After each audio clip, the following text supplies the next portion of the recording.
A continuación, nosotros podemos observar en pantalla el elemento 33 y 34 respectivamente. Estos elementos no presentarán mayor complejidad para su elaboración, puesto que son eminentemente sencillos de elaborar. ¿Cómo los podemos realizar? Pues simplemente dibujaríamos el croquis que nosotros podemos ver aquí, el contorno del elemento 33, con los agujeros, tanto circulares como con las holguras que nosotros podemos ver aquí rectangulares, y extruirlo al espesor que se indica en la planimetría. Lo mismo para el elemento 34, ¿verdad? ¿Cuál es otra manera con la que nosotros podemos optar por realizar estos elementos? Pues muy sencillo. Recordemos que el elemento 32, ¿sí?, tiene este mismo patrón, guarda estas mismas medidas. Es decir, el elemento 33 y el elemento 34 son elementos que se acoplan sobre el elemento 32. Por lo tanto, las medidas externas, así como la distribución de los agujeros, es la misma. Por lo tanto, lo que nosotros podemos hacer es regresar a nuestra pieza 32, abrir el croquis inicial, copiarlo y pegarlo en un nuevo documento para de esta manera editar este croquis inicial y pues acoplarlo tanto para la figura 33 como para las medidas y distribución del elemento 34. Y de esta manera nos habremos ahorrado mucho tiempo. Y lo mismo ocurre con nuestro elemento 35. Nosotros podemos observar que el elemento 35 también es acople de nuestro elemento 32. Por lo tanto, comparte las dimensiones externas, así como el arreglo de circunferencias para los agujeros, en la misma distribución de medidas, ¿verdad? Entonces no hay ningún problema, podemos dibujarlo tomando en cuenta el plano que nos muestra las dimensiones, o también nosotros podríamos partir del croquis que copiamos del elemento 32 para realizar este elemento número 35.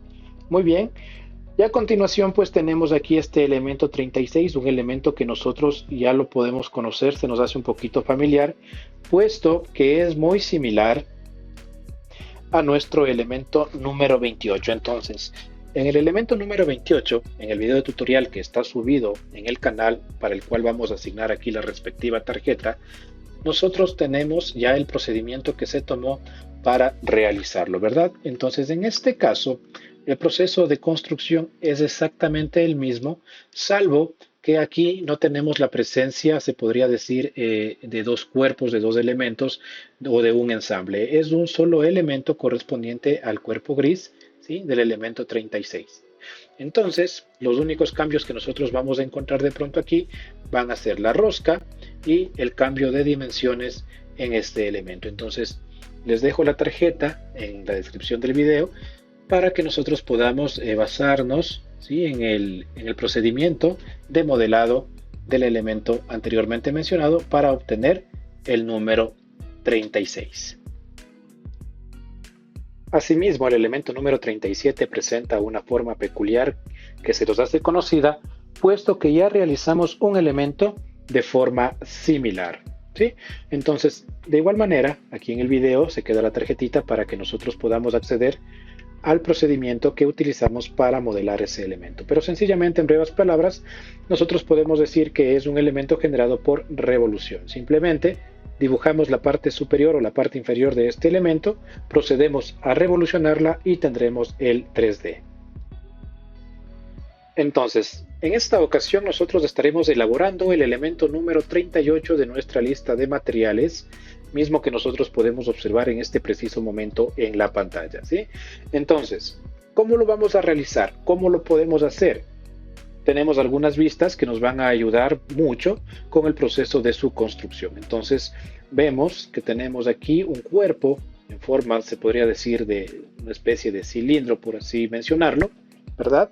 Con una cara plana en la parte superior y una especie de brazo en forma cilíndrica en su parte lateral. ¿Por dónde podemos empezar? Hay muchos caminos. El camino más aconsejable sería el construir esta forma de aquí, la parte inicial o la parte en forma de barril, ¿verdad? Construiríamos ese 3D y a continuación pues procederíamos a realizar la parte lateral, lo que viene a ser esta especie como de brazo en forma de cilindro.